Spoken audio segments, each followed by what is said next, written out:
어, 가격을 인상하지 않도록 원료 공급을 다양화한다든지 그 대체품 존재를 확인해서 구입자로서 공급자 대상 교섭력을 높인다든지 하는 그런 전략을 항상 생각해야 된다는 것이 이것이 이제 공급자와의 협상력에 관한 전략입니다. 자, 이게 마이클 포스, 파이브 포스스 모델은 여러분들 경영학을 공부하는 사람으로서 이건 아주 고전 이론이니까 머릿속에 꼭 가지고 있으시기 바랍니다. 자, 이제 어느덧 2000년대 이후 시대로 이제 넘어오게 됩니다. 이제 지금까지 생산 관리의 시대, 마케팅 시대, 전략 경영의 시대를 지나서 이제 2000년 이후가 되면 이제 윤리 경영의 시대라는 그런 새로운 이슈가 나타나기 시작을 하는데, 그게 이제 두 가지가 이제 중요한 동기가 됐어요. 그래서 하나가 엔론이라는 미국의 에너지 기업의 부정 경영 사례고, 또 하나는 그 나이키의 저개발국의 미성년 노동자들에게 아주 그 저임금으로 이 노동력을 착취한 그런 것이 이제 이슈가 되어서 기업이 이윤을 추구하되 불법과 편법으로서 기업이 이윤을 추구해서는 안 된다는 거죠. 그런데 여기서 이제 엔론 사태는 불법이지만 나이키가 제3세계 미성년 노동자들을 저임금으로 착취했다는 것이 이게 어디까지가 불법인지, 이건 불법은 아니고 이제 일종의 그 사회의 기본적인 상식과 맞지 않다는 그런 얘기가 되겠죠. 요즘 이제 공정무역 이런 것들이 많이 대두되고 있는데 그런 것과도 관련이 있죠. 자, 그리고 정계와 관계에 뇌물을 주고 이권을 획득하는 이런 일도 안 된다는 거죠. 그리고 이 온갖 방법을 동원한 탈세도 안 된다는 거죠. 물론 절세와 탈세는 다르죠. 그 경계가 모호하긴 하지만 탈세해서는 안 된다는 거죠. 그리고 노동자들에게 정당한 임금을 주지 않고 과도한 착취를 하는 것도 안 된다는 거죠.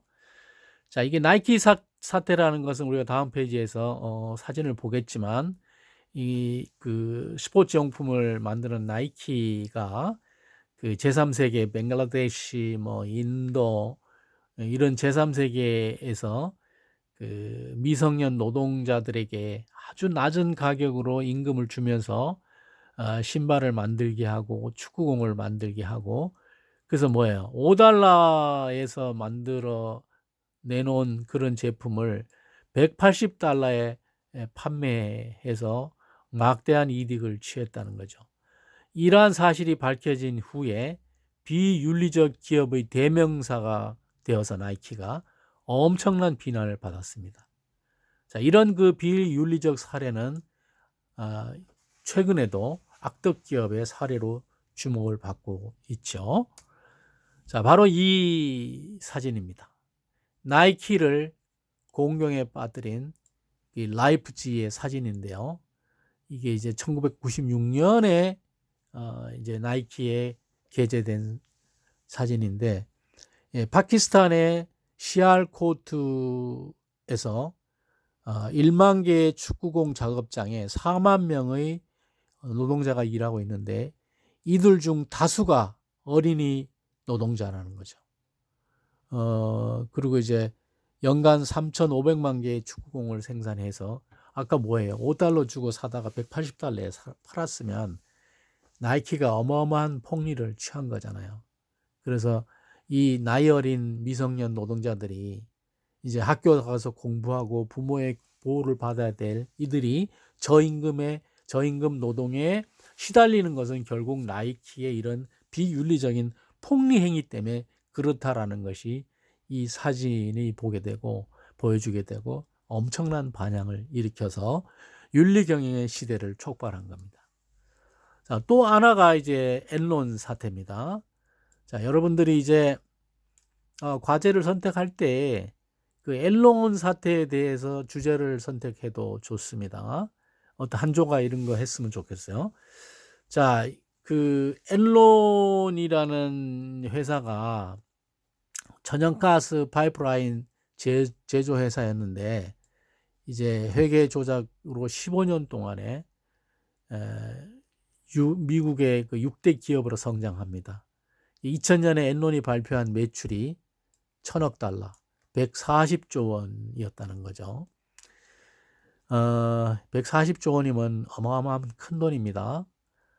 예를 들면 최근에 그 포춘의 전 세계 1위 하는 기업 매출 기준 1위 기업이 미국의 월마트인데 월마트의 2018년 한 해 매출이 500조 원 정도예요.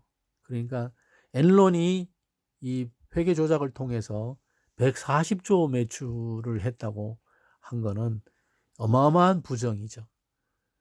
실제 매출억은 63억 달러밖에 안 돼서 17배나 조작을 했다는 거죠.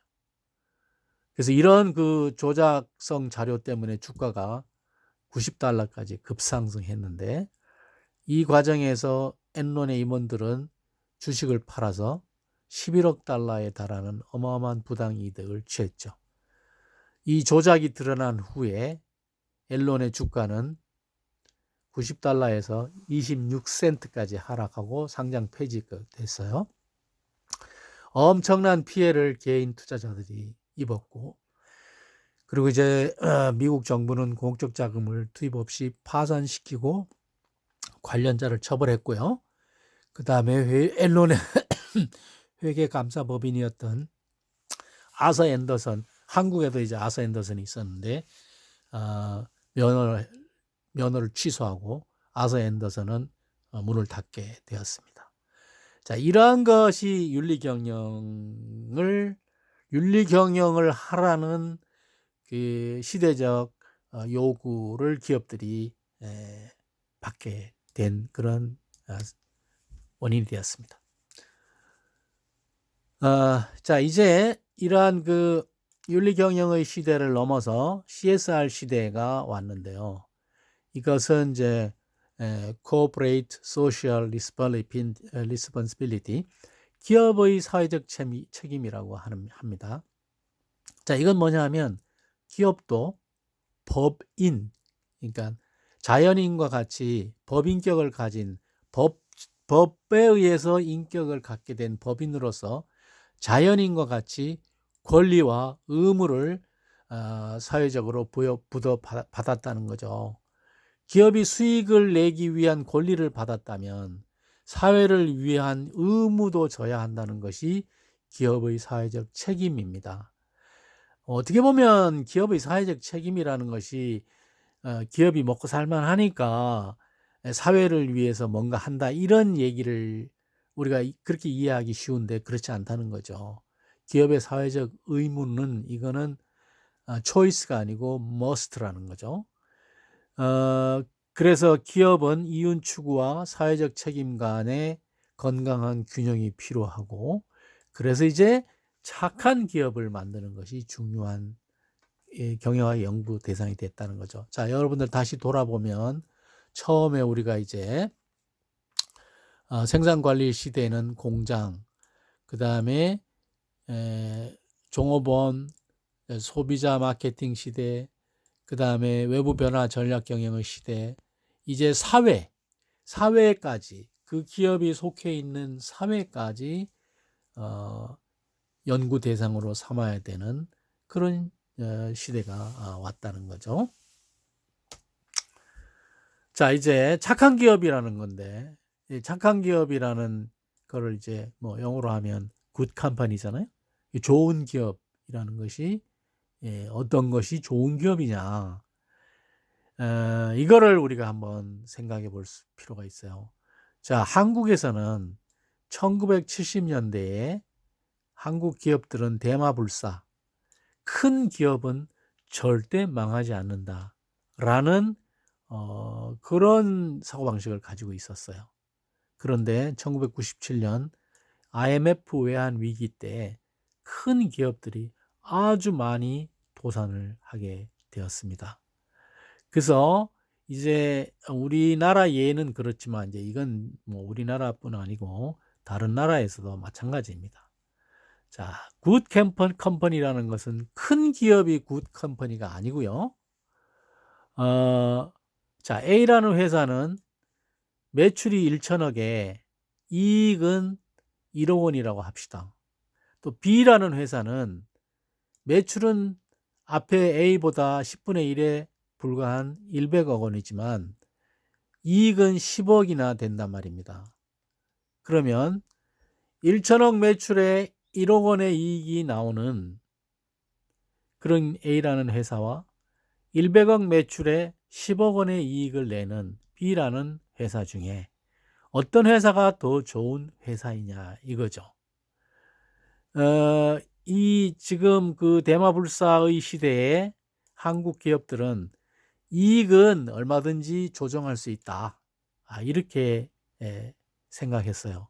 그 엔론처럼 회계 부정은 아니더라도 감가상각을 줄인다든지 뭐 여러 가지 그 상법에서 허용된 기업 회계에서 허용된 수단 가지고도 얼마든지 이익은 조정할 수 있다라는 생각을 가지고 있었다는 거죠.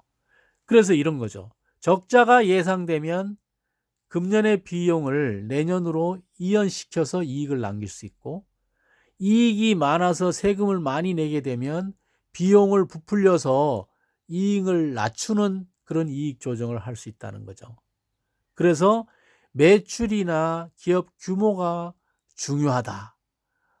이런 생각을 가지고 기업 경영을 했기 때문에 이익과 내실보다는 외형을 중요시하는 그런 시대였다는 거죠.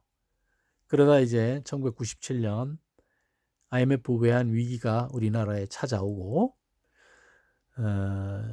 금리가 3배 오르고 그 다음에 US 달러 코리안 원 환율이 900원에서 2,000원으로 오르고 하는 이런 경영 환경이 급변하자 대규모 기업들이 많이 도산을 하는 그런 불행한 사태가 벌어졌다는 거죠. 대규모 기업이 파산을 하면은 그 손해는 누구에게 가죠?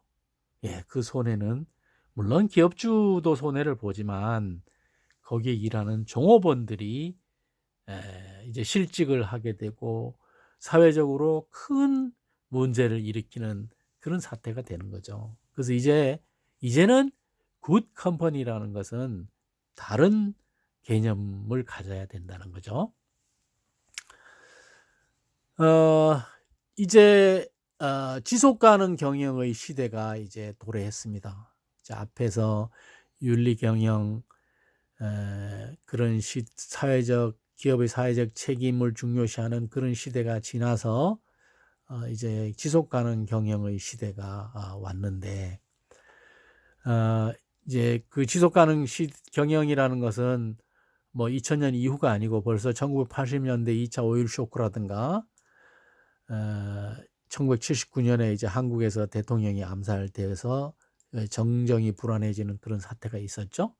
그리고 이제 결정적으로는 1997년에 IMF 때 대마불사면 큰 기업은 망하지 않는다는 허상이 사라지기 시작했고, 그리고 이제 그 IMF를 맞이한 그런 원인 중에 하나로 1996년 한국이 OECD 가입한 것이 이제 원인으로 제공됐다고도 볼 수 있습니다. 그건 뭐냐 하면 이게 OECD 가입을 함으로 해서 환율이라든가 그 외화 유입이라든가 이 주식시장 부양이라든가 이런 것들을 국가가 할 수 없게 됐습니다. 그러다 보니까 환율 또는 금리, 주가 이런 변동성이 아주 커진 거죠. 그러다 보니까 이제 기업들이 이런 부실 기업들이 이제 파산하고, 그리고 앞에서 봤지만 규모와 이익을 동시에 추구하는 균형 잡힌 기업 발전이 나와야 된다. 이런 주장을 이제 주장이 보편화되기 시작했는데, 그런 것들로부터 해서 우리가 지속하는 경영, 기업의 최고의 경영 목표는 기업이 망하지 않고 오랫동안 지속하는 거라는 거죠. 자, 이제 경영학 이론에서 또 이론과 현실이 이제 맞아떨어지는 그런 시대가 왔는데, 기업의 목표가 미래 이익과 시가총액의 극대화로 발전하게 됐다는 거죠. 자, 여기 지금 C라는 회사는 1000억 매출에 10억 이익이고, D라는 회사는 500억 매출에 10억 이익을 본다는 거죠. 그래서 C사는 D사에 비해서 수익을 내지 못하는 500억 규모의 사업부가 하나 더 있는 것과 마찬가지라는 거죠. 그래서 이 C사는 이익을 못 내는 사업을 구조조정을 해야 된다라는 그런 이제 생각을 가지게 되는 거죠.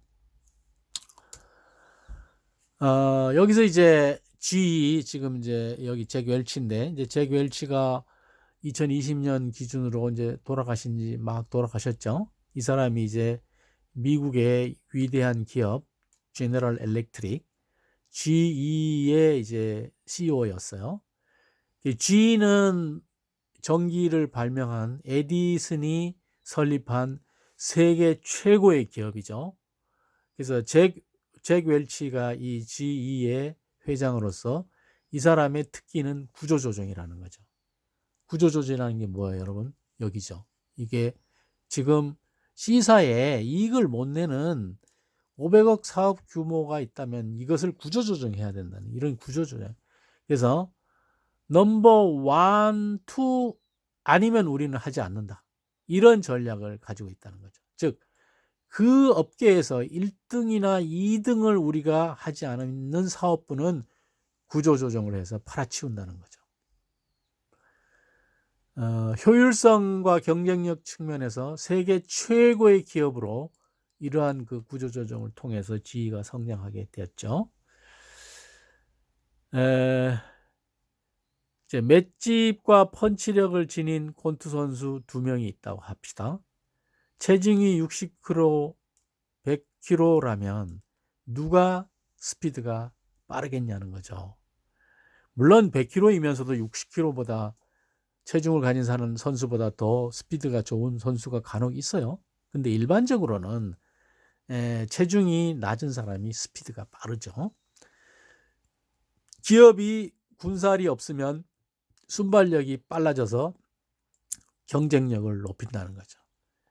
그래서 이제 과감하게 구조조정을 하는 그런 그 잭 웰치를 중성자탄 폭탄과 같은 그런 잭이다라는 별명을 붙여주기도 했습니다. 물론 구조조정은 명암이 있죠. 구조조정에 그림자도 있단 말이에요. 근데 그 구조조정의 그림자를 밝기로 덮어버리면서 이런 전략을 추구했다는 거죠. 쉽지 않은 일들입니다. 구조조정의 명암인데요. 자, 수많은 기업이 고통스러운 구조조정에 이제 매진하는데, 구조조정 과정에서 그 대량 실업 문제가 발생해서 이 사회 문제가 되고, 1997년에 우리는 이런 사태를 겪었고, 또 2020년 코로나19 사태로 또 이런 문제들이 발생하고 있죠. 구조조정에 성공한 기업의 주가는 크게 상승한다는 거죠. 자, 우리가 이제 기업의 가치를 주로 시가총액으로 따지는데, 시가총액은 그 기업이 발행한 주식 수에다가 그 시간의 주식 가격을 곱하는 거예요. 이 시가총액이 중간인데, 시가총액이라는 것은 기업의 가치, 즉 미래에 그 기업이 벌어들일 이익을 반영하는 지표로서 우리가 시가총액을 인식합니다. 시가총액은 사람들이 기대하는 기업의 미래 가치라는 거죠. 구조조정에 성공한 기업은 장래가 밝은 기업으로 인식되고요. 경영자들은 이제 구조조정에 성공하면 연봉 외에 스탁옵션이라는 것을 부여받죠. 스탁옵션이라는 것은 미래 일정 시점에 어떤 가격으로, 지금 정한 어떤 가격으로 주식을 살 수 있는 권리를 스탁옵션이라고 하죠. 그래서 내가 뭐 예를 들어서 예를 들면 대한항공에 3년 후에 주식을 한 주에 2만 원에 살 수 있는 스탁옵션을 부여받으면 그 100만 주를 살 수 있다는 스탁옵션을 부여받았다면 내가 3년 후에 대한항공 주가가 5만 원이 됐을 때, 내가 경영진으로 잘 경영을 해서 주가가 5만 원이 됐을 때 2만 원으로 살 수 있는 스탁옵션을 내가 지금 가졌다면 만 주를, 그러면 그때 가면 차액이 3만 원이잖아요. 3만 원 곱하기 만 주를 내가 돈을 버는 거나 마찬가지잖아요. 자, 그래서 경영자들에게 주주 가치를 극대화하도록 유인하는 성과 보상 제도가 바로 이 스탁 옵션이라는 거죠. 앞에 잭 웰치 같은 경우는 뭐 어마어마한 스탁 옵션을 받았죠. 그리고 주식 회사에서의 그 우리가 나중에 알아볼 대리인 문제를 낮추는 그런 제도로도 스탁 옵션이 활용된다는 것이죠. 자, 여기 이제 스탁 옵션에 대해서 조금 정리를 했는데, 스탁 옵션은 미래에 약속한 가격에 주식을 살 수 있는 권리입니다. 현재 주가가 5천 원인 전망 좋은 기업의 경영자에게 스탁 옵션을 부여할 수 있는데, 1년 후에 만 원의 주식 1000주를 살 수 있는 스탁 옵션을 부여했다면, 이 스탁 옵션이라는 건 옵션이잖아요. 내가 살 권리만 있고 살 의무는 없는 거죠. 그때 가서 내가 주가가 2,000원이 되면 그때 만 원에 산다면 내가 손해 보잖아요. 이게 살 의무는 없는 거죠. 기업 경영을 잘해서 이제 주가가 3만 원이 되면 그 3만 원짜리 스탁 옵션 주식 보유자는 3만 원짜리를 만 원에 살 수 있는 권리를 가지는 거죠. 구조조정을 성공적으로 이끈 경영자들이 연봉 외에 스탁 옵션으로 엄청난 보수를 받는 그런 제도가 바로 스탁 옵션 제도입니다. 알리바바 가 요즘 뭐 엄청난 좋은 회사가 되었죠. 그래서 이제 알리바바에 대해서 조금 정리를 하고 넘어가겠는데, 알리바바가 이제 이 플랫폼 기업입니다. 그래서 이제 알리바바가 이제 여기 알리바바가 B2B 플랫폼, B2C 플랫폼을 가지고 있고, 알리바바 연결된 이제 많은 회사들이 있는데, 결국 그 알리바바와 이 주변 관련 회사의 수익 모델은 알리바바가 가지고 있는 이 거래 정보, 결제 정보, 신용 정보, 자산 정보, 물류 정보, 이런 것에서 나온다는 거죠. 이제 빅데이터 시대에 알리바바가 이제 빅데이터를 활용한 수익 모델을 가지고 있죠. 그래서 여러분들 중에 알리바바의 비즈니스 모델과 현황에 대해서 과제를 하는 것도 한번 추천드릴 만합니다. 자, 이제 알리바바는 2015년에 신용평가사인 즈마신용이라는 회사도 설립을 했고, 그 다음에 마이뱅크라는 인터넷 전문 은행도 설립을 했습니다. 그리고 이제 소액 대출 회사, 그 다음에 타오바오, 이런, 그 다음 차이나아오라는 물류 회사, 그 다음 알리페이라는 회사는 이제 신용정보를 통한 소액 대출, 그 다음에 이제 이런 것들을 하고 있는 그런 수익 모델이죠. 알리바바는 뭐 지금 어마어마한 그 회사 기업 가치를 가지고 있는 기업이죠. 앞으로 뭐 더 기대가 되는 그런 회사인데, 물론 전략 경영 관리를 잘 해야 되겠죠. 이제 알리바바는 전자상거래 플랫폼을 기반으로 알리페이라는 지급 결제 회사와 타오바오라는 수신, 그러니까 예금을 받는, 그 다음에 여신을 하는 마이 소액 대출, 여신이라는 건 돈을 꿔주는 거죠. 그 다음에 이제 보험, 증한 온라인 보험, 이런 그 인터넷 금융 그룹으로 발전했고요.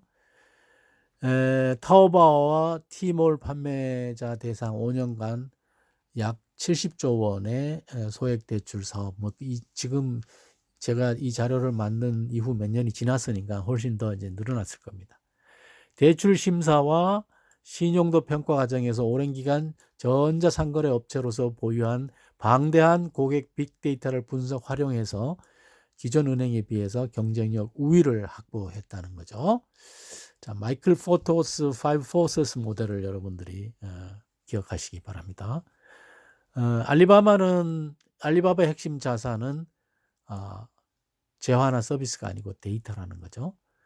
이제 안면 인식 기술을 활용해서 보안 인증 서비스를 개발하고 본인 인증 리스크를 제거해서 이를 바탕으로 전자상거래에서 신용평가, 금융 서비스에 이르는 그런 모든 서비스를 자체적으로 제공하는 그런 생태계를 구축하고 있다는 거죠. 알리바바의 실적은 뭐 이건 2014년, 15년 실적이니까 최근 실적은 여러분들이 한번 인터넷에 검색해 보시기 바랍니다.